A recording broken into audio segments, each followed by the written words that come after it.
प्रिय शिक्षक साथियों नमस्कार। साथियों, हम लोग लगातार परख राष्ट्रीय सर्वे की तैयारी जुलाई माह से कर रहे हैं और अब हमारे पास एक सूची आ गई है जिसके अनुसार 115 स्कूलों का सिलेक्शन हुआ है। तो वो स्कूल तो तैयारियां करा रहे हैं, लेकिन अब जब हम फील्ड में जा रहे हैं तो कुछ स्कूल्स ये कह रहे हैं कि सर हमारा तो सिलेक्शन हुआ नहीं है। तो मैं आपको एक ख़ास बात कहना चाहता हूँ कि चाहे नैस हो, ओलंपियाड हो, नवोदय की तैयारी हो, सैनिक स्कूल की तैयारी हो या एनएमएमएस की तैयारी हो, तो सारी जो तैयारी है आप उसको ध्यान से अगर देखें तो हमको किसी सब्जेक्ट को ऐसे ही पढ़ाना चाहिए।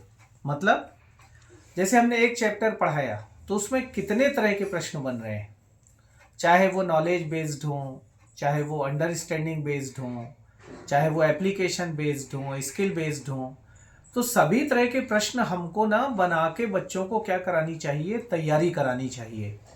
और अगर हम बच्चों को ऐसे तैयारी कराएं तो कोई भी एग्जाम आ जाए, चाहे राष्ट्रीय परख सर्वे हो, चाहे ओलंपियाड हो, इवन नवोदय की तैयारी हो या कोई अन्य तैयारियां हो, तो हमारे बच्चे ना उस पैटर्न से तैयारी करें। तो नेस एक्चुअली एक पार्ट है, लेकिन जो सीखने सिखाने की प्रक्रिया है उस सीखने सिखाने की प्रक्रिया को हमको लगातार जीवंत रखना होगा, जिस तरह से हम नेस में तैयारी करा रहे थे।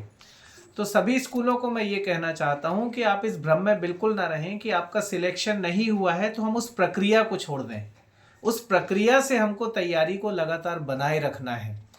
जैसे एक पेज को ध्यान से देखना, ध्यान से पढ़ना, और फिर उसमें कितने सवाल आ रहे हैं, कितने तरह के सवाल आ रहे हैं, वो बच्चों को करने की आदत डालना। कभी कभी केवल प्रश्नों के उत्तर नहीं देना बल्कि प्रश्न बनाना। जैसे बड़ा अद्भुत था कि जब मैंने एक बार कक्षा में बच्चों को गणित की प्रश्नावली बनवाई तो उन्होंने ये एक्सेप्ट किया कि प्रश्नावली बनाने में जितना उनको सोचना पड़ा उतना तो प्रश्नों के उत्तर देने में नहीं सोचना पड़ता है। तो ये बहुत महत्वपूर्ण है कि आप इस तरह से ना सोचें कि स्कूल का सिलेक्शन हुआ है या नहीं।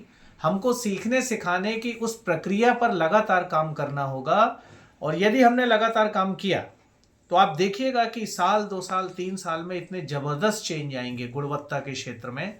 हमारे बच्चे बहुत शानदार ढंग से सीखेंगे।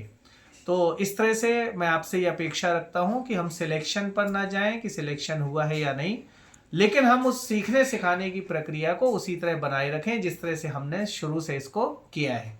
So thank you so much, बहुत बहुत धन्यवाद।